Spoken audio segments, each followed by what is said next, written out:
Bro, we found Ezra! For years, Christians and Jews attacked Surah 930. They proclaimed, the Quran is false. Jews never called anyone the son of God. They never worshipped Ezra. They said, guess what? That day is over. The more the wannabe polemics attack, the more the miracle of the Quran is confirmed. Our dear, the Orthodox Muslim team uncovered something unbelievable from the Talmud. Uzair. Isn't Ezra the scribe from 450 BCE? It's Rabbi Eliezer ben Hyrcanus, HaGadol. Eliezer, son of Hyrcanus, aka the Great, 1st century CE rabbi.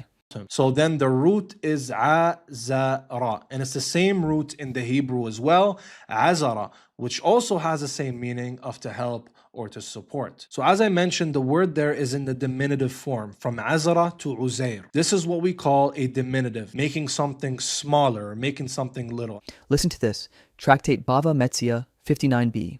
When his rulings were challenged, a Bat Kol, a heavenly voice from God, descended and said, what do you want from my son, Rabbi Eliezer? The law is according to him in every place, according to their books. God's voice, from heaven, calling him, my son. Now watch the Quran's precision. His name, El-Azar HaGadol, equals God help the great.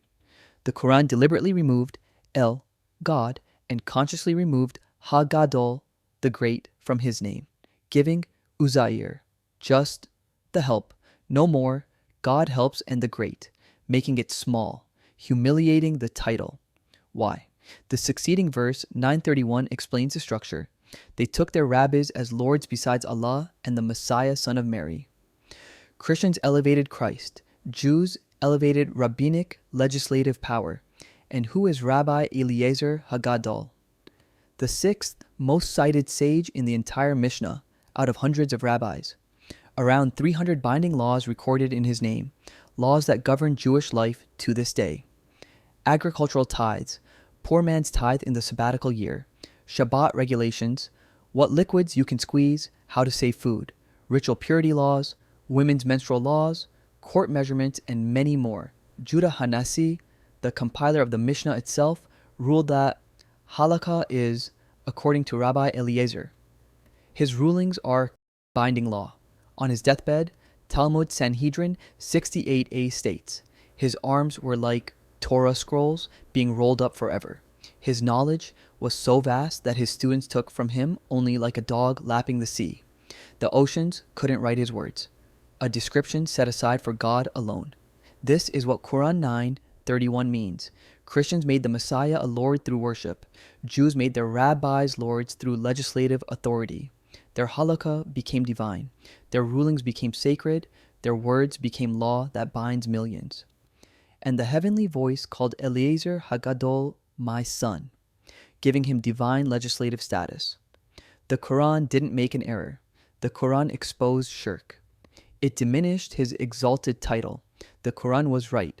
The Orthodox Muslim just uncovered the truth that was hidden right before our eyes for 1,400 years.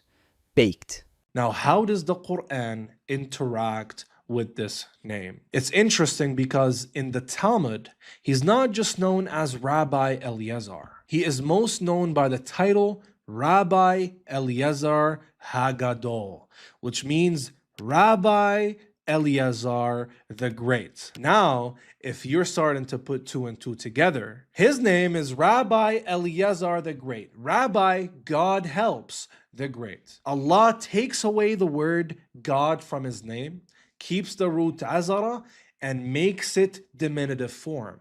So it goes from Eliezer the Great to Uzair, which literally translates to Azar the small, or Eliezer the little, the small. Baked!